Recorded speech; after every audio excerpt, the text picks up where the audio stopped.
Hai teman-teman setia Desir Waktu, masih penasaran dengan lanjutan cerita perselingkuhan yang halal? Tenang, Karin di sini akan melanjutkan episode 5. Baik, mari kita mulai. Loh, Lyl, Ilham enggak kesini? Deg, anu, Bu. Mas Ilham malah memiliki acara lain. Jadi, Mas Ilham enggak bisa ikutan kesini.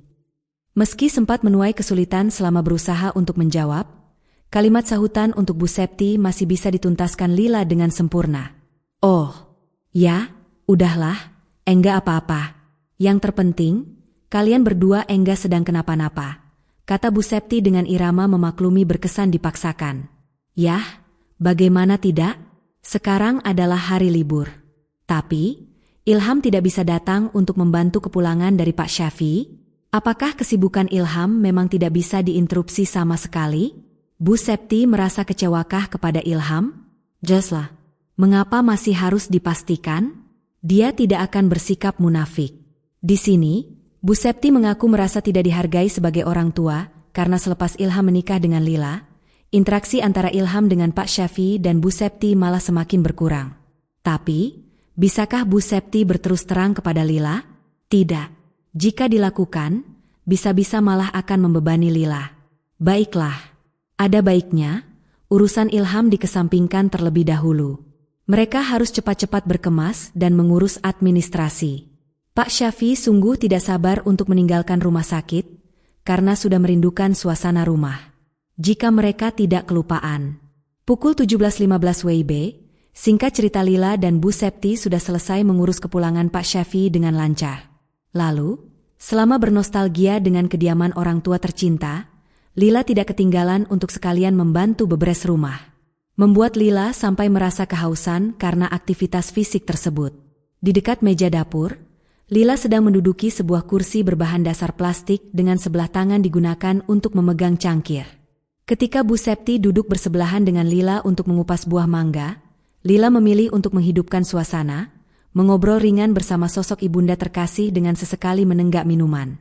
Pada bahasan terakhir, Lila memutuskan untuk berpesan menyangkut Pak Syafi'i kepada Bu Septi. Meski sekarang Bapak udah enggak banyak memiliki keluhan, Bapak masih belum boleh ngelakuin aktivitas fisik berat.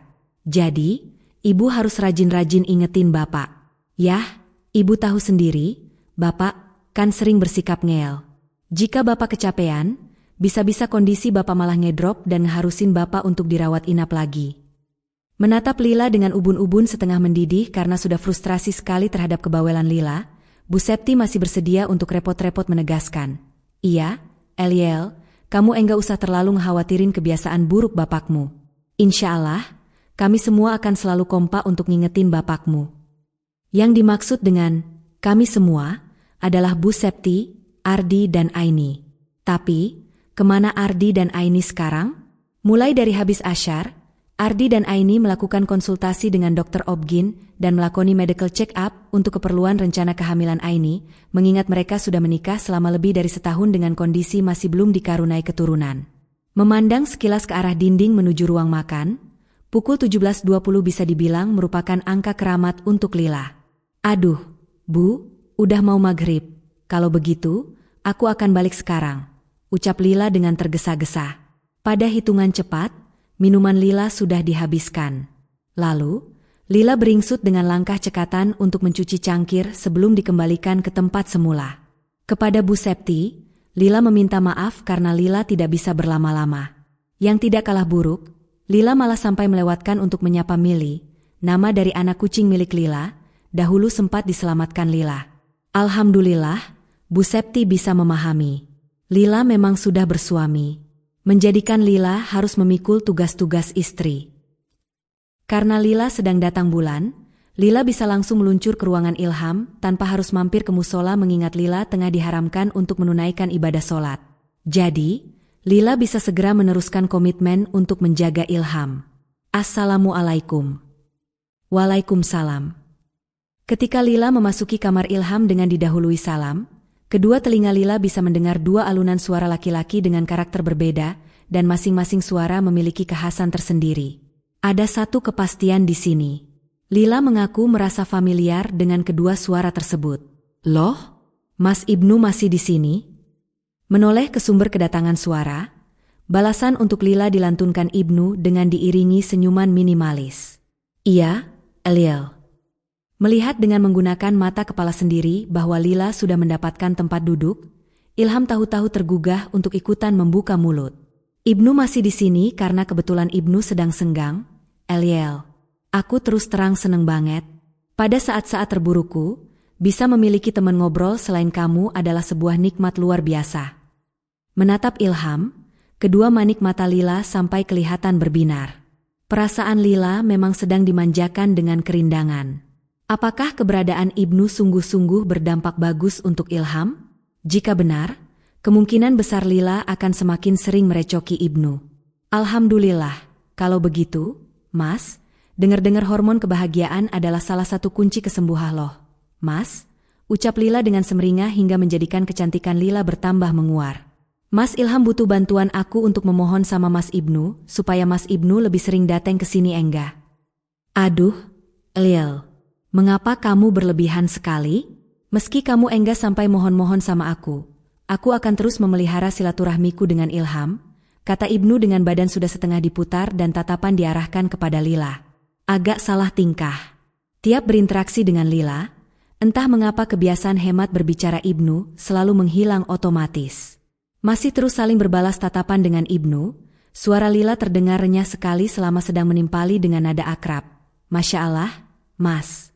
Tapi, kalau benar begitu, berarti tindakan Mas Ibnu malah akan membuat kami merasa semakin berutang.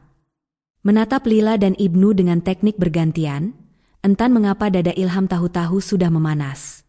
Membuat Ilham lantas kehilangan kenyamanan hingga Ilham bisa sampai kebablasan untuk membatin dengan was-was. Melihat gimana mereka berinteraksi, entah mengapa aku langsung merasa enggak aman. Di belakang Ilham, Ibnu dan Lila tidak akan mungkin bermain serong. Begitulah yang berusaha ditanamkan Ilham. Tapi, bisakah Ilham untuk tetap husnudzon kepada mereka setelah teringat bahwa Ibnu mendambakan sosok wanita seperti Lila?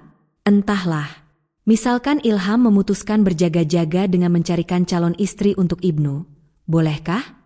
Lila. Meski seruan Ilham tidak terlalu keras, Lila masih bisa mendengar dengan benar. Menjadi landasan Lila untuk menoleh dan menyahut dengan antusias. Iya, Mas. Aku habis kepikiran sebuah metode untuk melunasi utang-utang kita kepada Ibnu. Jika kamu memiliki teman wanita dengan status masih single, mungkin kamu bisa mengenalkan Ibnu kepada mereka, ucap Ilham dengan mimik tidak berdosa. Kasihan Ibnu, Eliel. Di usia udah mendekati angka 28 tahun, Ibnu malah masih belum memiliki kekasih. Deg. Mendadak, Lila merasa terguncang dengan tubuh sampai menegang. Pemikiran Ilham sungguh meresahkan untuk Lila.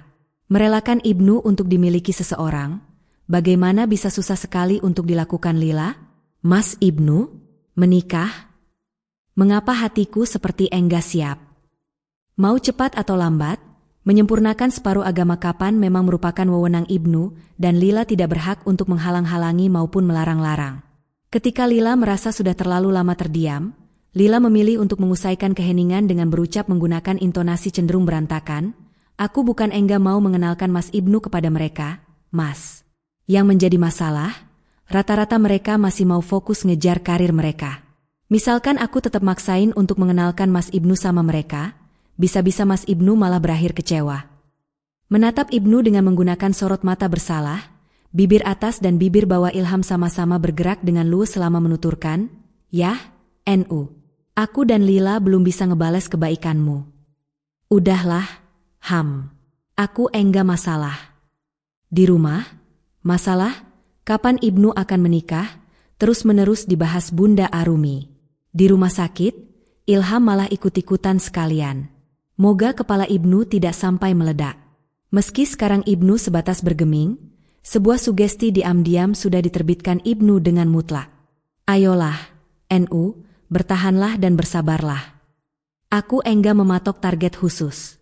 Kok, yang terpenting dalam urusan nyempurnain separuh agama, kan bukan masalah cepat atau enggak. Tapi, tepat atau enggak, ungkap Ibnu dengan ekspresi dipaksakan untuk tidak kelihatan terbebani. Iya, deh. Iya, ucap Ilham dengan kepala sudah manggut-manggut dan sebelah tangan diangkat untuk menepuk salah satu bahu Ibnu. Pada menit-menit di mana Ilham dan Ibnu masih bertukar kata, Lila malah termenung dengan kepala sudah dalam keadaan setengah tertunduk. Ketika Lila memikirkan bahwa suatu hari nanti Ibnu akan menikah, entah mengapa Lila seperti memiliki 1001 alasan untuk bersedih. Mungkinkah Lila merasa kehilangan? Yah, begitulah. Aneh memang. Tapi, bolehkah Lila untuk merasa demikian? 19. Perasaan Ibnu semakin mendarah daging. Mata Ibnu masih belum dilepaskan Lila, membuat tatapan mereka semakin bertambah melekat. Pengakuan Ibnu sungguh-sungguh membinasakan kemampuan Lila dalam bertutur kata. Mas Ibnu mencintaiku? Tanya Lila dengan suara tercekat dan kedua bola mata mulai menghangat. Ya, Tuhan. Ketika Ibnu sedang mengusahakan untuk menghirup oksigen, mengapa tarikan napas Ibnu bisa berubah berat sekali? Iya, Eliel. Di hadapan Lila, ketegangan Ibnu masih mendominasi. Tiap bergulat dengan batin, dada Ibnu terus dilanda sebak dengan membabi buta. Yang mengherankan, kegilaan Ibnu untuk mengaku benar-benar mencintai Lila masih dilanjutkan. Apakah Ibnu tidak merasa seperti tengah mengakhiri hidup? Mungkinkah Ibnu memang sudah tidak sayang dengan nyawa Ibnu sendiri? Aku malah udah tertarik sama kamu bahkan sebelum Ilham memperkenalkan kita berdua. Agar tidak membingungkan Lila, keterangan tambahan langsung disusulkan Ibnu dengan gerusa-gerusu. Di Taman Tirtomulyo, suatu sore, aku sempat ngedapetin kesempatan untuk nyaksin sosok wanita sedang berusaha nyelametin seekor anak kucing bernasib malang, merupakan momen di mana hatiku mulai bergetar untuk seseorang dan sosok tersebut adalah kamu.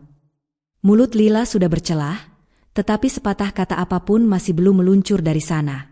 Yang ditakutkan Lila, misalkan Lila malah kepleset dalam berucap. Membuat Ibnu merasa diuntungkan dengan keadaan Lila tersebut karena Ibnu bisa langsung meneruskan, aku berani bersumpah, Eliel. Meski aku udah berkali-kali berusaha untuk nyingkirin namamu dari hatiku, semakin hari aku malah semakin sering mikirin kamu. Masih dalam suasana mendesak, Lila masih tidak dibiarkan Ibnu untuk bersuara mengingat Ibnu harus tetap menguasai obrolan khusyuk mereka. Aku tahu, Eliel. Memang salahku sendiri karena aku enggak mampu untuk menahan diriku sampai-sampai aku bisa bertindak lancang dengan ngaku cinta sama kamu, istri dari teman dekatku sendiri. Mas Ibnu beneran cinta sama aku? Tanya Lila dengan diiringi tatapan menuntut akan kebenaran. Iya, Eliel. Meski disuarakan dengan volume rendah, kalimat Ibnu masih bisa didengar Lila dengan mantap sehingga Lila tidak sampai terlintas untuk meragu dalam memaknai. Mata Lila sempat dikatupkan sebentar sebelum Lila menarik napas untuk langsung diembuskan keluar. Ketika Lila menatap Ibnu dengan lekat, Lila sudah sekalian menuturkan, jika aku boleh berterus terang, bisa dibilang udah cukup lama sekali aku ngerasain hal serupa kepadamu, Mas. Mungkinkah Ibnu habis salah dengar? Atau Ibnu malah sedang bermimpi? Mata Ibnu dalam hitungan singkat sudah mekar dengan estetik. Pernyataan Lila benar-benar terdengar memabukkan sekali. Apakah kamu serius, Eliel? Kepada Lila, Ibnu sudah meminta kepastian. Lalu, Lila menanggapi dengan mengangguk secara terang-terangan. Akankah Lila memilih untuk meninggalkan Ilham dan berpaling kepada Ibnu? Lila berani bersumpah. Dia masih belum berpikiran ke arah sana. Tapi, Mas Ibnu enggak usah terlalu berharap sama aku. Aku sadar benar dengan statusku, Mas. Mau aku cinta setengah mati sama Mas Ibnu, kita tetap enggak bisa bersatu, Mas. Aku enggak bisa ninggalin Mas Ilham. Dia masih membutuhkanku, ucap Lila dengan ditemani kesedihan bertalu-talu hingga mendorong Lila untuk menunduk dan meratapi takdir. Miriskah? Yah, di tengah-tengah lorong rumah sakit, cinta Lila kepada Ibnu sedang bersemi dengan tanpa bisa dibiarkan untuk saling memakmurkan. Muka Ibnu berubah bersinar dengan cemerlang untuk mengikuti suasana dari relung batin laki-laki tersebut. Yah, bagaimana Ibnu tidak berbagi ekspresi menyenangkan? Mengenai kekhawatiran Lila, Ibnu sudah memiliki solusi. Aku akan nyoba bicara sama Ilham, Eliel. Insya Allah, Ilham bisa ngerti keadaan kita, ucap Ibnu dengan semeringah hingga mampu mendatangkan ketenangan untuk Lila. Di hadapan Ibnu, Lila sampai tidak sungkan untuk memamerkan senyuman. Adalah tanda bahwa Lila merasa bunga sekali dengan inisiatif Ibnu. Mengikuti keputusan Lila dan Ibnu untuk memupuk asmara, Sekarang mereka sama-sama tidak sungkan untuk sesekali saling melemparkan tatapan bertabur cinta dengan bibir sekalian merekah tipis. Tapi, apakah mereka sungguh tidak tahu? Di tengah kebahagiaan mereka, seseorang sedang menyaksikan mereka dengan sanubari dalam keadaan terluka. Lila, Ibnu. Jadi, kalian berdua udah ngehianatin aku. Deg. Mendengar suara maskulin dengan karakter sudah teramat familiar merupakan latar belakang sehingga Lila dan Ibnu bisa terkesiap dengan kompak. Menoleh ke arah sumber keributan, kedua mata mereka sampai setengah melotot. Jelaslah, mereka sedang disuguhi dengan sesuatu bersifat horor. Pada 5 meter dari tempat mereka berdiri, Ilham sudah memandangi mereka secara bergantian dengan mimik tidak menyangka. Masih dikejutkan dengan keberadaan Ilham, Lila terus menatap Ilham dengan tanpa berkedip dan bergumam. Mas Ilham. Menatap Lila dan Ibnu dengan murka berpadu kecewa, alunan napas Ilham tahu-tahu sudah berubah tersengal. Di dalam lautan amarah, Ilham melotot ke arah Ibnu dengan manik mata sampai berubah kemerah-merahan. Aku sungguh-sungguh enggak nyangka sama kamu, Enu. Mengapa kamu bisa sampai memiliki hubungan terlarang dengan istriku? Demi Allah, Enu. Aku enggak akan pernah maafin kam, uhuk. Astaga, Mas Ilham. Mendadak, Ilham terbatuk-batuk dengan disusul suara ambruk, menyebabkan Lila sampai berteriak dengan histeris. Ketika Lila berlari untuk menghampiri Ilham, tubuh Ibnu malah membeku hingga menjadikan kedua kaki laki-laki tersebut tidak bisa digerakkan. Melihat Ilham berusaha untuk menahan kesakitan dengan sebelah tangan sampai memegangi dada, entah mengapa setiap elemen dari badan Ibnu malah semakin bobrok. Hiks, maafin aku, Mas. Aku enggak berniat untuk nyakitin kamu. Tapi, di dekat Ilham, badan Lila sudah disejajarkan dengan Ilham. Tiap Lila merapalkan maaf dengan kedua tangan berusaha untuk meraih tangan kanan Ilham. Tangan terbaik Ilham tersebut malah langsung diamankan Ilham. Apakah Ilham memang sudah mengukuhkan untuk tidak akan memberikan ampunan?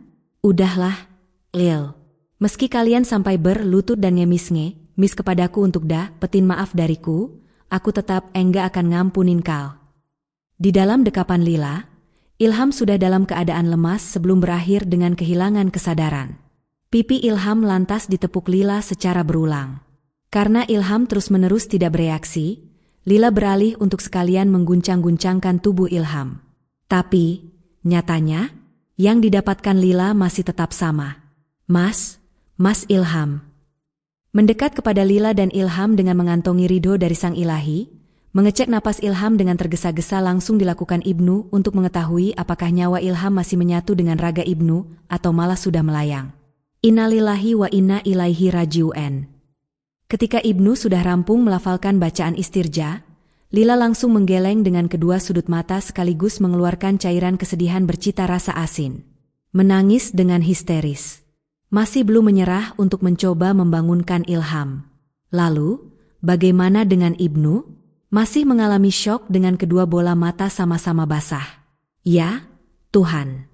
Menilai dari bagaimana kematian Ilham bisa berlangsung secara tiba-tiba dan tidak terencana, benarkah Ibnu sudah membunuh Ilham secara tidak langsung? Di belakang Ilham, bukankah Ibnu sudah melakukan dosa besar? Jika Ibnu tidak memulai duluan, bukankah Lila tidak akan berselingkuh dari Ilham? Merasa sudah bertindak biadab mendorong Ibnu untuk menggeleng-gelengkan kepala dengan mental masih anjlok. Pada hitungan cepat, kepala Ibnu tahu-tahu sudah cenderung berisik.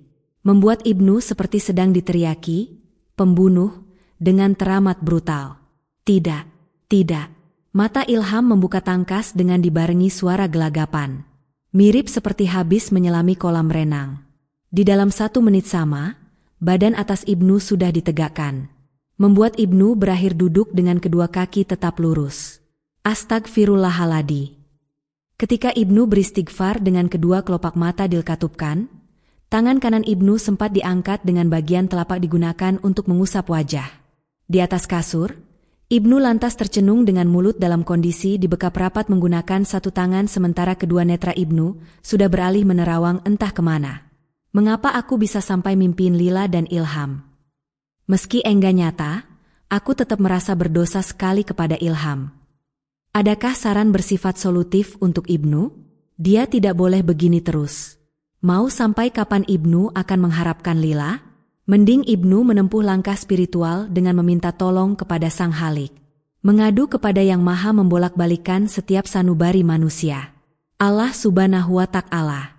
Agar Ibnu bisa dibantu untuk dapat mengenyahkan bayang-bayang lila. Mumpung sepertiga malam belum berakhir. Di atas sajadah, sehabis beres sholat tahajud, kedua tangan Ibnu ditengadahkan dengan hikmat. Awalnya, Ibnu sudah berniat untuk berdoa langsung. Tapi, keputusan Ibnu, yang dilantunkan Ibnu untuk membuka komunikasi dengan sosok ilahi malah berupa kalimat-kalimat demonstrasi. Ya, Allah. Ya, Tuhanku. Jika mencintai wanita bersuami merupakan sebuah kesesatan, mengapa benih-benih cinta hamba kepada Lila malah terus bertumbuh dengan subur? Masih dalam kekacauan emosi tidak dapat menghentikan Ibnu untuk mengatur napas sebelum berkasih mesra dengan keheningan dan bertanya-tanya sendirian. Apakah mencintai seseorang memang sebuah kesalahan? Tidak. Yang menjadikan cinta Ibnu bisa bernilai keliru adalah ketidaktepatan dari target cinta Ibnu. Tapi, bukankah Ibnu tidak bisa mengatur sendiri kepada siapa Ibnu akan mencinta? Yah, memang faktor utama untuk Ibnu harus mengandalkan Tuhan. Ya, Allah, hamba mohon, hilangkanlah rasa suka hamba terhadap Lila karena hamba tahu benar bahwa Lila bukanlah untuk hamba. Menurut kesaksian semesta, Lila dipastikan memang untuk Ilham dan bukan untuk Ibnu. Menyikapi ketidakkondusifan dari hubungan mereka, bisakah Ibnu disarankan untuk berbuat sesuatu? Apakah Ibnu harus mencoba memulai hubungan serius dengan seseorang supaya Ibnu bisa melupakan Lila? Mungkin, dilakukan dengan melakoni ta'aruf? Atau berusaha menerima rekomendasi dari Bunda Arumi? Tapi, sudah benarkah langkah tersebut? Memulai hubungan baru sementara Ibnu masih belum selesai dengan Lila, bukankah berarti Ibnu sedang menjadikan wanita tidak bersalah sebagai mainan? Di dalam ruang meeting, Ibnu sedang berbicara empat mata dengan Pak David. Agenda mereka sekarang berhubungan dengan konten-konten dari The DNS untuk edisi spesial bulan Ramadan. Membuat Ibnu merasa dejavu dengan tahun kemarin. Arah sudut dari tempat duduk Ibnu, Pak David habis mencondongkan badan ke depan dengan kedua lengan dibiarkan merapat ke meja. Pada bulan Ramadan nanti, kita akan ngeluarin video-video bertema Islami selama 1 bulan full dan berhubung tema tersebut cocok sekali untuk dikerjakan olehmu, aku minta sama kamu untuk sekalian merangkap sebagai kreatif. Melihat dari kesuksesan konsepmu tahun kemarin, aku udah mantap untuk tetap ngandelin kamu, ucap Pak David dengan kalimat disusun terstruktur sekali, dan karena keputusanku udah bikin bebanmu bertambah, aku bisa mastiin untuk memberimu bonus bernilai besar. Apakah kedua telinga Ibnu tidak salah mendengar? Mengapa Pak David bisa dermawan sekali? Lalu, aku akan segera nyariin kamu teman baru untuk gantiin Ilham supaya kamu enggak keteteran terus. Kata Pak David untuk menambahkan, semata-mata bukan sebatas dilatar belakangi dengan alasan menghindari keteteran. Agar Ibnu tidak sering dilanda kesepian sesudah kehilangan rekan? Yah, begitulah. Ilham selalu ngoceh nyaris setiap menit. Ketika Ilham sudah tidak bisa bekerja bersama Ibnu, bukankah hari-hari Ibnu akan berubah hampa? Muka Pak David sedang menghaturkan ekspresi bermakna menyesalkan dengan kedua mata, sampai berubah tidak bergairah. Menerawang kosong entah kemana. Jika aku boleh berterus terang, aku sungguh menyayangkan keputusan Ilham untuk resign. Dia masih dibutuhin di sini. Tapi, malah, agar tidak keterusan menggalau, kalimat bernada rendah Pak David langsung diusaikan sebelum semakin melebar kemana-mana. Ah, udahlah. Aku harus ngehargain keputusan Ilham.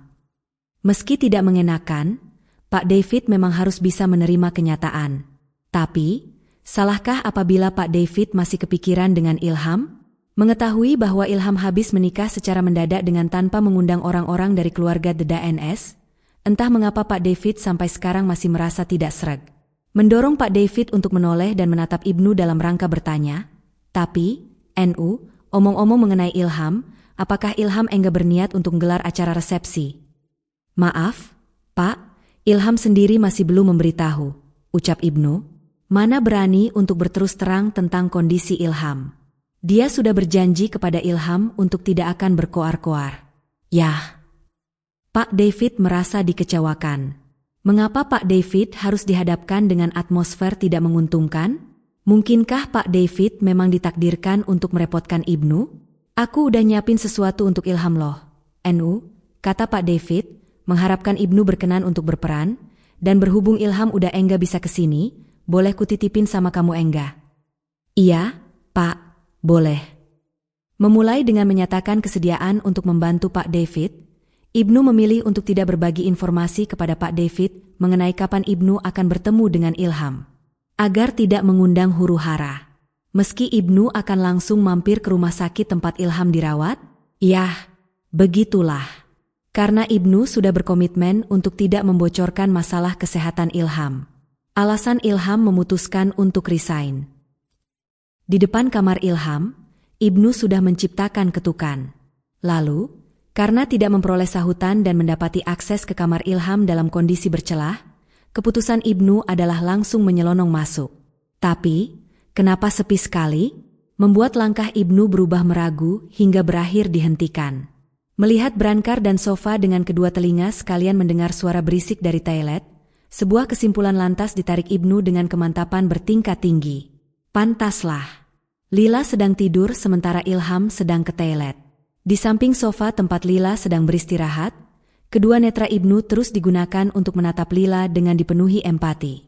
Mengurus Ilham dengan tidak absen untuk bekerja, bukankah memberatkan sekali untuk Lila? Kasihan Lila. Pasti Lila capek banget. Mendapati Lila masih terlelap nyenyak dengan selimut bercorak mustard dalam keadaan melorot sebagian, tanpa sadar Ibnu sudah setengah membungkuk dengan kedua tangan tergerak otomatis untuk membenahi selimut Lila tersebut. Menatap Lila dengan durasi lama dan tidak diselingi kedipan adalah faktor utama mengapa Ibnu merasa sudah berbuat lancang. Astagfirullah. Mengapa aku terus ngulangin kebodohanku? Sadarlah, NU. Lila adalah milik Ilham.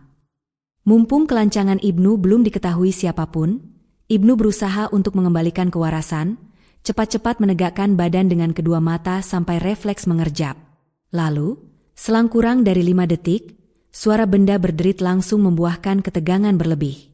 Membuat Ibnu menoleh dan mendatangi sumber suara dengan langkah tangkas. Astaga, Ham. Mengapa kamu bisa nekat ke kamar mandi sendirian? Menghampiri Ilham untuk memapah laki-laki tersebut disegerakan Ibnu dengan diwarnai kekhawatiran. Tapi, Ilham malah berdesis dan menggunakan bahasa isyarat untuk menyuruh Ibnu berhenti bersuara dengan lantang.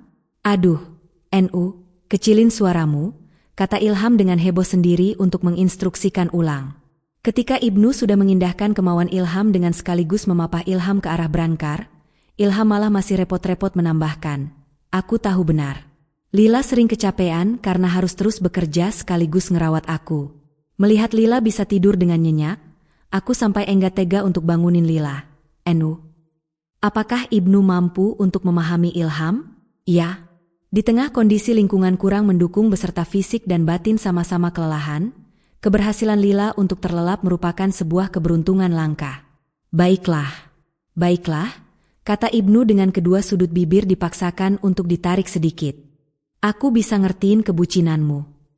Alhamdulillah, bermula dari menerima bantuan Ibnu, sekarang Ilham sudah menempati brankar, duduk dengan badan rileks dan kedua kaki diluruskan. Di sebelah kanan brankar, sebuah kursi lipat berbantalan hitam beralih diduduki Ibnu. Lalu, tanpa kebanyakan berbasa-basi, mengadakan kontak dengan tas laptop, sebuah amplop coklat bergegas dikeluarkan laki-laki tersebut untuk kemudian disodorkan kepada Ilham. Aku mampir ke sini untuk nyerahin titipan dari Pak Bos. Pemberian Pak David sudah diterima Ilham. Malah sedang diperiksa. Ada 2 titipan dari Pak David untuk Ilham. Yang ke-1, uang beserta ucapan selamat. Yang kedua, tiket bulan madu. Pak Bos emang atasan teladan, NU. Aku dan Lila masih belum bikin acara resepsi. Tapi, Pak Bos malah udah ngasih amplop sama ucapan selamat dan... Perkataan Ilham dibiarkan menggantung selama sekilas. Mengapa dilakukan? Karena Ilham membutuhkan kesempatan untuk menatap sepintas ke arah lawan bicara dari laki-laki bertubuh kurus tersebut. Ya, Tuhan. Aku malah sekalian dikasih tiket honeymoon. Di dalam amatan Ibnu, hadiah mengesankan dari Pak David masih dipandangi Ilham dengan ditemani mimik muka bingung.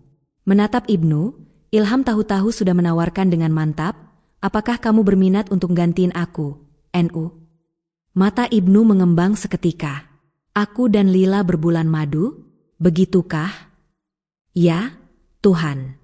Mungkinkah Ibnu sudah kehilangan kewarasan? Perlukah otak Ibnu disucikan? Persepsi Ibnu entah mengapa malah bisa menyesatkan sekali. Masih untung logika Ibnu tidak sampai ketularan menyeleweng. Maksudmu, Ham? Tanya Ibnu sebelum semakin berasumsi dengan ngawur. Menarik napas untuk mengeruk ancang-ancang, Ilham dipastikan sedang dalam suasana setengah berduka selama berkata, "Aku, kan enggak bisa berbulan madu dengan Lila karena kondisiku masih belum memungkinkanku untuk dapat bepergian kemana-mana. Yah, siapa tahu, kamu sedang butuh healing dan aku enggak keberatan untuk ngasih tiketku kepadamu supaya enggak mubazir." Pilihan Ilham berkenaan dengan hadiah dari Pak David memang tidak bervariasi. Yang bisa dilakukan Ilham adalah menyedekahkan. Tapi, akankah diterima Ibnu? Aku sedang enggak tertarik untuk liburan. Yang lebih butuh liburan, barangkali malah adikku mengingat adikku habis berjuang keras untuk bisa lulus dari SMA. Ucap Ibnu sesudah dipertimbangkan dengan mengandalkan akhlak budiman. Menolak, tetapi dengan alternatif solusi. Ya, udah, balas Ilham, dibarengi dengan lengkungan bibir simpel. Kalau begitu, untuk adikmu saja. Muka Ibnu bersinar dengan cerah. Melihat Ilham bisa membagikan kebaikan tidak terkira memang sungguh-sungguh menyilaukan. Pasti Frisley senang sekali. Anggaplah, berlibur ke Pulau Dewata merupakan reward untuk kelulusan Frisley. Baiklah, Ham, makasih. Nanti akan langsung kuberikan kepada Frisley, ucap Ibnu dengan tidak ketinggalan untuk memasang mimik berseri-seri. Membuat Ilham ikutan semringah. Tapi, mengapa tidak bertahan lama? Mendapati keceriaan Ilham bisa memudar dengan cekatan. Masih bisakah Ibnu untuk bernapas dengan dilingkupi ketenangan? Tidak. Yang bersangkutan malah langsung empot-empotan karena sedang dibelenggu ketakutan. Ketika Ibnu membenahi selimut Lila, apakah sempat disaksikan Ilham? 21 ini salah, Mas. Saat-saat suasana lalu lintas sedang diwarnai dengan kepadatan, masalah lampu utama motor harus ditukar dengan lampu baru, merupakan titik awal dari keputusan Ibnu untuk mampir ke bengkel langganan. Malah sampai menunggu selama bermenit-menit dan sekarang motor Ibnu sudah tuntas ditangani. Ketika Ibnu sudah mengurusi masalah biaya hingga dipastikan lunas, mula-mula Ibnu berencana untuk langsung bertolak ke arah rumah. Tapi, Ibnu malah, "Astaga, Eliel, motormu kenapa?" Melihat Lila tengah mendorong motor sendirian ke arah bengkel sementara Ibnu sedang akan mengenakan helm, Ibnu memilih untuk menunda rencana semula mengingat Ibnu tahu-tahu sudah menghampiri Lila dan membantu Lila dengan refleks. Mas Ibnu?" Lila tidak sempat untuk menolak dibantu. Meski motor Lila masih dalam kendali Lila, Ibnu sudah menyerobot untuk ikutan mendorong dan menuntun motor Lila. Masih terperangah dengan kemunculan Ibnu, Lila memang mengagumkan sekali karena tetap bisa menjawab dengan kalimat nyambung. "Aduh, aku enggak ngerti, Mas. Tadi, mesin motorku mati sendiri terus tahu-tahu udah enggak bisa dinyalain." Motor Lila dalam hitungan singkat sudah diserahkan kepada orang bengkel untuk dibenahi. Malah, Ibnu sampai meminta untuk disegerakan. Ketika Lila diharuskan untuk menunggu, entah mengapa Lila malah tertarik untuk berbasa-basi dengan Ibnu. Jika tidak dilakukan, Lila merasa seperti akan kehilangan berlian. "Mas Ibnu sendiri ngapain di sini?" tanya Lila dengan ditemani senyuman minimalis. "Aku habis selesai ngeganti lampu motorku, Eliel." Lila sudah disahut Ibnu dengan ramah. Membuat Lila semakin kerasan untuk menatap ke arah Ibnu, lagi dan lagi. Mati. Masih saling salah tingkah, tangan kanan Ibnu sampai terangkat dan tergerak untuk menggaruk tengkuk leher. Menatap Lila dengan durasi ditingkatkan, bibir dan lidah Ibnu tahu-tahu sudah bersinergi untuk meluruskan. "Yang benar baru akan mati, Eliel. Tapi, aku udah merasa terganggu banget karena kurang terang." Menanti kalimat balasan dari Lila layaknya orang ngiler, Ibnu harus berakhir dengan bernasib kurang beruntung karena Lila malah mendapatkan telepon. "Ya, Tuhan, bolehkah Ibnu mengumpat atas kesialan barusan? Maaf, Mas. Aku harus angkat telepon sebentar," ucap Lila dengan santun. Maksud Lila memang memohon izin kepada Ibnu. Pada 5 detik ke 1, Lila masih kelihatan santai dan berenergi cerah, sampai bisa kepikiran untuk membetulkan letak dari shoulder bag-nya. Tapi, bagaimana dengan 5 detik kedua? Muka Lila mendadak malah berubah cemas. membuat Ibnu ikutan kehilangan ketentraman. Yah, bagaimana Ibnu bisa untuk tidak ikutan larut dalam keresahan? Meski samar-samar, kedua telinga Ibnu dapat mendengar bahwa nama Ilham sempat disebutkan. Apa? Ilham? Baik, saya akan segera ke sana. Lila menamatkan obrolan dengan terburu-buru. Pada rentang momen singkat, Lila sudah mengotak-atik handphonenya. Lalu, setengah dari konsentrasi Lila bergegas dilimpahkan kepada Ibnu. Maaf, Mas, ucap Lila, masih dengan ditemani dentuman tidak keruan, aku enggak bisa berlama-lama di sini. Perkataan Lila menyebabkan Ibnu semakin berseteru dengan kerusuhan batin. Kenapa dengan Ilham, Eliel? Tanya Ibnu dengan nada mendesak. Mata Lila sudah memanas dan memerah. Ketika Lila memutar badan, tatapan Lila kepada Ibnu sampai dipenuhi dengan kekalutan. Mas Ilham ngedrop. Mas, aku harus ke rumah sakit sekarang. Kepada Lila, Ibnu belum sempat ngomong apapun dan malah sudah bertindak duluan dengan mengambilkan helm Lila. Lalu, helm tersebut langsung diulurkan ke arah Lila dengan memanfaatkan lengan kanan. Helm MU, Eliel, ucap Ibnu dengan tangkas. MA. Lila tidak dibiarkan Ibnu untuk bisa rampung berbicara. Di tengah kebingungan Lila, Ibnu sudah meraih helm dari tempat duduk berbahan dasar semen. Di belakang mereka, aku mau sekalian mengetahui keadaan Ilham, ucap Ibnu dengan lekas-lekas. Menit untuk Lila sedang kritis sekali. Menunggu kendaraan umum bisa kelamaan untuk Lila. Jadi, Lila memilih untuk berangkat ke rumah sakit dengan dibonceng Ibnu. Menilai dari bagaimana kondisi suami ibu malah berubah memburuk dengan ditandai beberapa komplikasi berat, kami harus memindahkan suami ibu ke ruang ICU. Meski sekarang kondisi suami ibu sudah stabil, kami masih belum bisa mengizinkan ibu untuk menemui suami ibu. Jadi, kami sungguh mengharapkan kerja sama ibu supaya suami ibu bisa beristirahat dengan maksimal mengingat dengan imunitas suami ibu sekarang. Kemungkinan untuk kondisi suami ibu bisa dipulihkan dengan cepat sudah kecil sekali. Meski tingkatan dari infeksi HIV suami ibu sudah memasuki stadium 4, kami akan tetap berusaha keras untuk menyembuhkan suami ibu. Mata Lila masih menghadap ke arah depan dengan diiringi tatapan tanpa harapan. Andai Lila tidak terus terngiang-ngiang dengan kalimat dari Dr. Helmi, pasti Lila tidak akan sampai duduk melamun hingga kecanduan. Akan menangiskah Lila? Tidak. Dia sudah kelelahan. Menghampiri Lila dengan langkah lamban, babak dari keprihatinan Ibnu kepada Lila dipastikan meningkat setiap detik, dibuktikan dengan aktivitas menarik napas sampai berulang-ulang.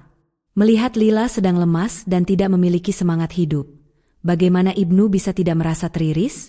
Yang menyedihkan, sekarang bukanlah saat tertepat untuk berkompromi dengan batin sendiri. Jadi, Ibnu harus bagaimana? Menempati bangku kosong di samping Lila. Lalu, dengan mengandalkan tangan kanan, sebuah botol berisi cairan berwarna bening diulurkan ke arah Lila. Minumlah dulu, Eliel, kata Ibnu dengan lembut tanpa berani menatap Lila lama-lama. Merasa tidak memiliki ketegaran untuk menghadapi kesedihan Lila. Menarik napas dan mengedipkan mata, Lila membalas Ibnu dengan suara nyaris habis karena terlalu tercekat. Aku enggak haus, Mas. Lil. Ibnu tidak diberikan kesempatan untuk memberikan nasihat. Mengusap kedua sudut mata dengan teknik ditekan, Lila sudah mengadu duluan. Aku takut, Mas. Yang kurasain sekarang emang udah bikin aku merasa dejavu dengan saat-saat sebelum bapakku akan ngejalanin operasi. Mendapati Lila berusaha keras menahan butiran-butiran bening sehingga tidak sampai tumpah, sudah terlambat untuk teman berkeluh kesah Lila bisa berlagak buta terutama selepas Lila menambahkan dengan dibersamai kepahitan. Aku tahu. Mau kita sehat atau enggak, takdir terdekat dari setiap manusia tetaplah kematian. Tapi, terus terang aku beneran enggak siap untuk kehilangan Mas Ilham dalam waktu dekat terutama, karena aku udah ikhlas dengan keadaan Mas Ilham. Mengharapkan Mas Ilham untuk senantiasa diberikan kesehatan sampai kulakukan dengan berdoa siang dan malam, Mas. Melihat bagaimana Lila bisa sampai ketakutan sekali untuk kehilangan Ilham, berarti Lila memang teramat mencintai Ilham. Lalu, harus bagaimana Ibnu sekarang? Menatap Lila dari samping dengan dipenuhi kepedulian. Memilih kosakata terbaik dalam rangka menghadirkan keteduhan untuk Lila. Hiks, aku udah capek loh, Mas. Aku enggak ngerti kenapa cobaan untukku malah terus ditingkatin. ucap Lila bercampur isakan tertahan dengan kepala setengah tertunduk. Membuat Ibnu dihantam kesesakan dan merasa terlunta-lunta. Merengkuh Lila dari samping dengan tanpa sadar, berarti Ibnu sudah melampaui batasan antara mereka. Lalu, Lila, dia malah terbawa suasana dengan berserah dan menikmati rengkuhan tersebut. Aku tahu, Lil, yang sedang kamu rasain sekarang emang berat sekali untukmu. Asalkan kamu bisa bersabar, insya Allah kesabaranmu akan membuahkan kebaikan untukmu, ucap Ibnu. Mirip seperti obat dengan fungsi untuk menenangkan. Menghentikan rengkuhan Ibnu, Lila beralih membuang napas kasar dengan badan diputar ke arah Ibnu. Mas Ibnu memintaku untuk bersabar? Lalu, aku harus bersabar sampai kapan? Mas, ucap Lila dengan irama ngegas. Pada hitungan singkat, tangisan Lila sudah berubah dramatis. Kepala Lila sampai disangga dengan menggunakan sebelah telapak tangan selama sedang digeleng-gelengkan.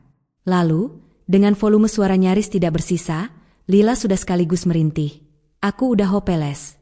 Mas, beneran udah hopeless banget. Merengkuh Lila, lagi dan lagi. Itulah yang sedang dilakukan Ibnu untuk menenangkan Lila.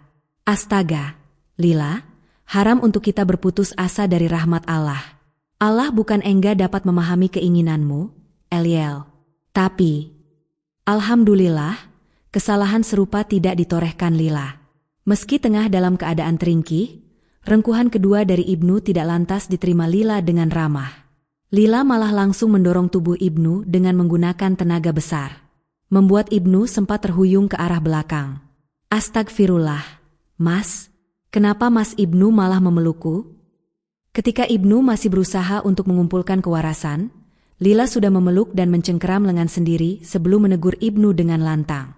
Ini salah, Mas. Maaf, Lil. Aku hilaf, kata Ibnu merasa serba salah, tetapi tidak bisa mengelak.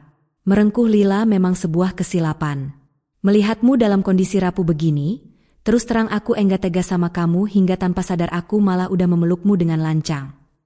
Menatap Ibnu dengan durasi terbilang lama, kecurigaan Lila akan sesuatu menjadikan sinar mata Lila berubah dipenuhi selidik. Mas Ibnu enggak pernah memiliki maksud nyeleneh terhadapku, kan? Tanya Lila masih dengan menyelami kedua kornea mata Ibnu. Deg. Ibnu terdiam seketika. Di tengah kebimbangan berkenaan dengan bagaimana harus bersikap, Ibnu sampai berusaha untuk menimbang-nimbang dengan kalap. Perasaan Ibnu kepada Lila sudah terlalu sering dipendam. Akan segera membuncahkah? Mata Ibnu mulai bergerak kemana-mana. Aku. Perkataan Ibnu dilantunkan dengan nada mengambang dan berakhir menggantung. Masih dilemakah? Yah, begitulah. Mendapati kesempatan untuk berterus terang tengah terbuka lebar, apakah Ibnu akan mengaku? Fokus Lila masih terpecah. Pengakuan Ibnu sungguh membuat Lila terus kepikiran. Ketika Lila sedang melayani customer, Lila sampai sering melakukan kesalahan dan Lila benar-benar merasa terselamatkan dengan keberadaan momen istirahat. Pada menit-menit di mana Lila sudah bisa menyantap makan siang, Lila harus bernasib menyedihkan karena malah disibukkan dengan beban batin. Percakapan Ibnu dengan Lila kemarin memang teramat menggemparkan. Mas Ibnu mencintaiku? Astaga, Mas. Aku udah bersuami dan Mas Ibnu tahu benar siapa suamiku. Aku sungguh enggak nyangka loh, Mas. Masa Mas Ibnu bisa ngehianatin teman dekat Mas Ibnu sendiri? Di dalam memori Lila sendiri, bagaimana ketegasan Lila selama menanggapi kelancangan Ibnu masih terekam dengan nyata. Jika Lila tidak salah mengingat, saat-saat di mana Ibnu berusaha untuk memohon maaf kepada Lila malah ikutan terekam sekalian. Maaf, Lil. Aku emang bersalah karena udah berani mencintaimu. Aku enggak akan maafin kamu, Mas. Lil. Meski aku enggak bisa bersikap munafik sama kamu, aku bisa mastiin, sampai kapanpun aku enggak akan menyulitkanmu dengan nuntut kamu untuk ngebales cintaku. Mata Lila diwarnai dengan kekosongan. Masih larut dalam renungan membuat Lila merasa malas untuk meneruskan mengisi lambung. Yang terbaik untuk mereka, bukankah harus cepat-cepat ditentukan Lila? Jika benar Mas Ibnu suka sama aku enggak boleh bales suka sama Mas Ibnu. Aku enggak mau berselingkuh dari Mas Ilham. Lila sudah berusaha membentuk keinginan untuk tidak berpaling dari Ilham. Tapi, nyatanya, Lila tidak bisa berdusta dengan sempurna. Mendorong Lila untuk menghela napas berat dengan kedua manik mata sempat dikedipkan lama. Aku enggak bisa membohongi diriku sendiri. Aku emang menyukai Mas Ibnu. Kata orang, cinta bisa datang karena terbiasa. Begitulah yang dialami Lila. Karena Ibnu sering membantu Lila selama Ilham sedang sakit, interaksi intens antara mereka malah menumbuhkan benih-benih cinta. Tiap kerongkongan Lila dilanda kekeringan, Ibnu selalu menyediakan kesegaran berbentuk support kepada Lila. Jadi, bagaimana Lila bisa tidak terlena? Tapi, keadaan mengharuskan Lila untuk mengibuli Ibnu dengan bilang tidak mencintai laki-laki tersebut. Mendapati Lila membisu dan kelihatan tidak berselera. Mengingat sebatas dimainkan, dengan bekal makan siang sendiri, Yana tidak dapat sebatas berdiam. Menatap Lila, mencoba untuk membenahi suasana dilakukan Yana dengan hati-hati dan teramat terukur. Apakah kondisi suamimu masih belum membaik? Lyl, tanya Yana. Menoleh untuk menatap Yana, kedua sudut bibir Lila lantas ditarik dengan lemas. Yah, begitulah, Lyl, kata Lila dengan miris untuk membenarkan tebakan Yana. Masih dengan ekspresi selaras, entah mengapa Lila bisa berkenan bersusah-susah mengeluarkan tenaga untuk mengimbuhkan, Mas Ilham malah sampai dipindahin ke ruang Icu, Yan. Muka Yana dalam selang singkat sudah menggambarkan kerisauan. Yah, mengapa tidak demikian? Menganggap Lila seperti saudara kandung sendiri, berarti Yana sudah menipu seluruh warga semesta apabila bisa mengaku tidak bersimpati kepada Lila. Astaga, Lyl.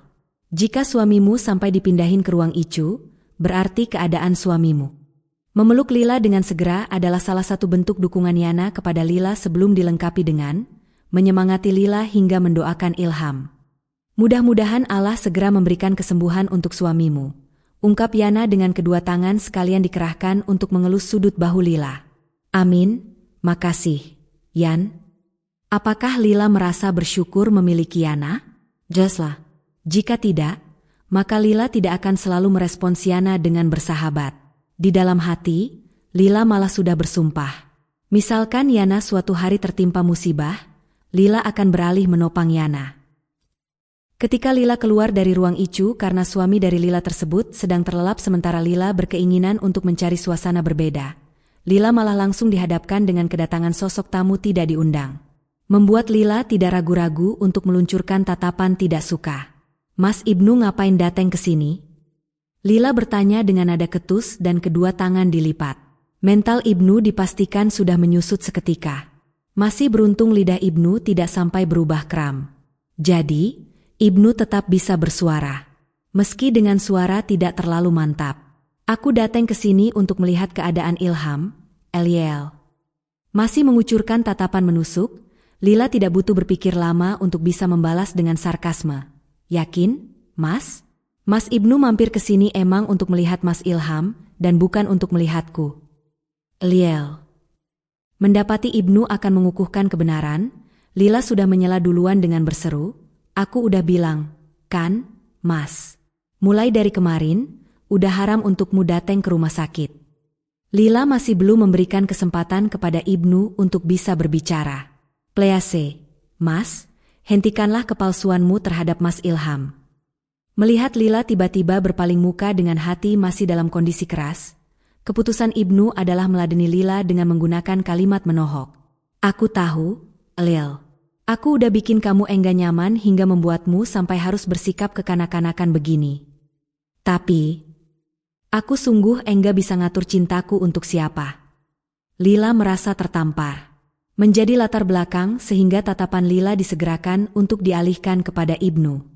Apakah meragukan ketulusan Ibnu selama berteman dengan Ilham merupakan sebuah kesalahan tidak bermoral? Atas dasar cinta terlarangku kepadamu, kamu boleh membenciku dengan semaumu, Lyl. Aku enggak akan ngelarang. Lila mendengus singkat untuk tergelak. Mas Ibnu emang gak berhak untuk melarang aku. Lila. Menatap Lila dengan kedua sosot mata memelas, mengharapkan Lila untuk bisa mengesampingkan kepentingan individu memang sedang dilakoni Ibnu dengan emosional. Tapi, lagi dan lagi, Lila malah memilih untuk membuang wajah. Meski kamu enggak bisa ridho dengan kelancanganku, aku mohon sama kamu untuk enggak sembarangan menilaiku, karena aku beneran tulus selama temenan sama Ilham, dan aku sama sekali enggak berniat untuk merebutmu dari Ilham. Mata Ibnu sudah mewakili kesungguhan dari laki-laki tersebut. Lila tidak mampu menyangkal. Tapi, Lila bisa berbuat apa?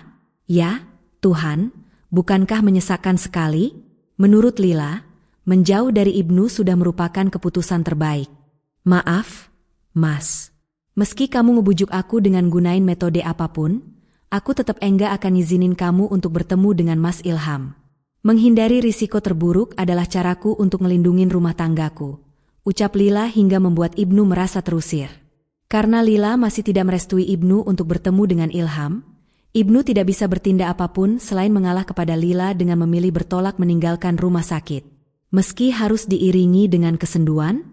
Yah, begitulah. Mencari tempat hening dilakukan Lila dengan bersikeras. Maksud Lila menepi sampai ke daerah taman semata-mata untuk menyahut telepon suara dari Bu Mayang.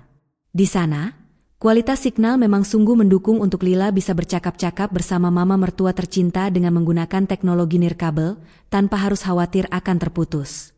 Assalamualaikum, Ma, kata Lila untuk membuka obrolan via telepon mereka. Kepada Lila, lagi dan lagi, Bu Mayang bertanya mengenai Ilham, entah sudah keberapa kalinya. Lila sampai tidak menghitung. Ma, ucap Lila tidak langsung dituntaskan karena alasan mengapa Ilham susah dihubungi dan ditemui masih berusaha untuk dikarang Lila. Mas Ilham susah dihubungi karena Mas Ilham memiliki banyak sekali kesibukan. Maklumlah, Ma.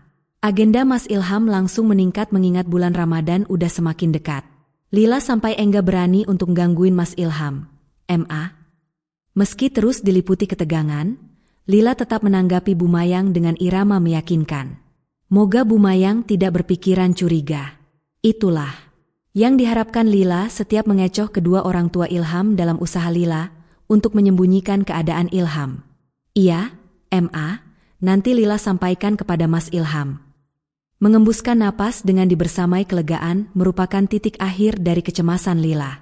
Alhamdulillah, Bu Mayang masih bisa diatasi Lila. Meski diam-diam Lila merasa berdosa sekali karena terus menghendaki kedua orang tua Ilham untuk menahan kerinduan. Yah, mau bagaimana lagi? Lila benar-benar kepepet.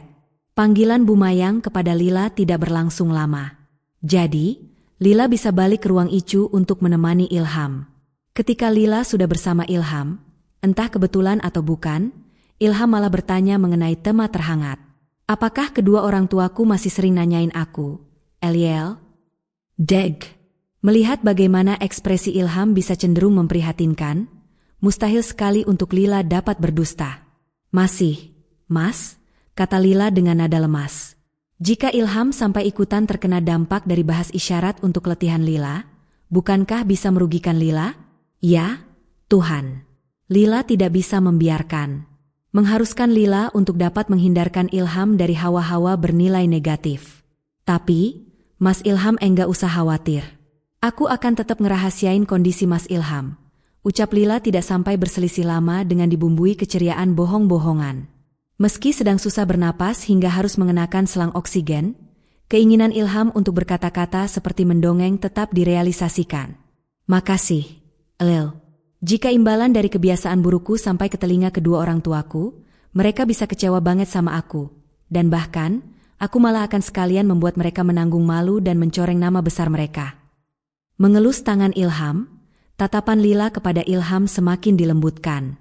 Mengerti benar bagaimana Lila harus membangkitkan semangat Ilham. Udahlah, Mas. Mas Ilham harus berhenti overthinking. Aku enggak akan ngebeberin keadaan Mas Ilham kepada siapapun dan sampai kapanpun. Ilham menatap Lila dengan durasi lama sekali. Mengunci kedua netra beriris kelam milik Lila dengan tanpa dinodai keraguan berarti. Aku habis salah bicarakah, Mas? Tanya Lila dengan bingung. Menjawab Lila habis dilakukan Ilham dengan menggeleng. Mumpung Lila belum bertanya-tanya dengan ngeyel, Ilham memilih untuk menghadirkan topik anyar. Aku udah 3 harian enggak melihat Ibnu. Apakah Ibnu enggak ngasih kabar apapun, Eliel? Mengenai Ibnu, Ilham memang harus mencari informasi melalui Lila. Ada sebab khusus. Mulai dari Ilham masuk ruang Icu, Ilham sudah tidak memegang handphone sendiri. Jika bukan Lila, kepada siapa Ilham boleh mengandalkan? Mas Ibnu. Memang mengherankan sekali apabila Ibnu bisa tidak membesuk Ilham dalam rentang 1 mingguan. Yang dahulu nyaris setiap hari datang ke rumah sakit. Sekarang malah kemana? Menurut Ilham, selama beberapa hari belakangan, keberadaan Ibnu bisa diibaratkan dengan seperti hilang di telan bumi. Maaf, Mas. Aku enggak tahu, kata Lila. Merasa harus sampai hati untuk membohongi Ilham. Mungkin, Mas Ibnu sedang repot. Jadi, Mas Ibnu belum bisa nyempetin untuk datang ke sini. Memulai dengan merenungkan omongan Lila secara singkat, Ilham sudah diantarkan kepada sebuah kesimpulan sepihak untuk diutarakan kepada Lila sekalian. Yang kamu bilang emang benar, Eliel. Pasti Ibnu sedang sangat kerepotan. Aku yakin sekali, dia udah diminta untuk nyiapin konsep video khusus bulan Ramadan. Anggapan Ilham sungguh-sungguh menguntungkan Lila. Menghadapi kepolosan Ilham sudah mencegah Lila untuk merasa terancam. Tapi, dengan mendustai Ilham, bukankah Lila akan berdosa? Di dalam batin, Lila malah sampai tidak tahan untuk mengekspresikan kepiluan. Maaf, Mas, daripada ngebiarin kamu bertatap muka dengan Mas Ibnu, aku malah memilih untuk bohongin kamu. Terus terang aku khawatir sekali apabila kengawuran Mas Ibnu bisa sampai terciduk olehmu hingga dapat berimbas buruk terhadap kesehatanmu. Di dalam sebuah kamar, sosok laki-laki berkaus hitam sudah duduk termenung selama bermenit-menit. Masih belum beranjak dari kasur. Meski sadar benar bahwa matahari bisa dipastikan semakin mendaki langit, maklumlah. Di depan mata, momentum weekend sedang bergulir dan bisa dimanfaatkan untuk bebas berleha-leha. Tapi, alih-alih bisa menikmati hari dengan bersantai, kenapa Ibnu malah merasa tertekan? Masalah berkenaan dengan cinta terlarang Ibnu kepada Lila merupakan landasan utama, sehingga kenikmatan tersebut bisa berkurang banyak. Pengakuan Ibnu kepada Lila menjadikan hubungan Ibnu dengan Ilham berubah merenggang. Menyesalkah Ibnu? Jelaslah. Lalu, Ibnu harus bagaimana? Yah, aku harus bisa ngelupain Lila. Dia akan berusaha lebih keras. Tapi, dengan cara bagaimana? Menikahkah? Jika memang harus, maka akan dilakukan segera. Memilih untuk bangun dari tepian kasur semata-mata dilakukan Ibnu untuk menemui Frisly. Maksud Ibnu mencari Frisly adalah membahas mengenai kesiapan Meta untuk berumah tangga. Di ruang keluarga, Bunda Arumi sedang menonton televisi sendirian. Lalu, berhubung Ibnu tidak menemukan batang hidung Frisly di sana, Ibnu lantas menempuh langkah cerdas dengan bertanya, "Frisly di mana, Bun?" "Ada, NU. Di halaman samping." Perhatian Bunda Arumi dipindahkan kepada Ibnu selama menanggapi anak sulung dari wanita tersebut. "Adikmu sedang ngasih makan ikan." "Ya, udah, Bun," ucap Ibnu dengan tanpa berlama-lama. "Kalau begitu, aku samperin Frisly dulu."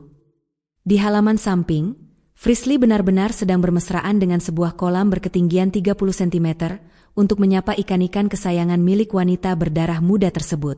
Meski belum mencapai tempat di mana Frisly masih berjongkok, Ibnu sudah menyerukan nama Frisly duluan. "Frisly." Abang Ibnu?"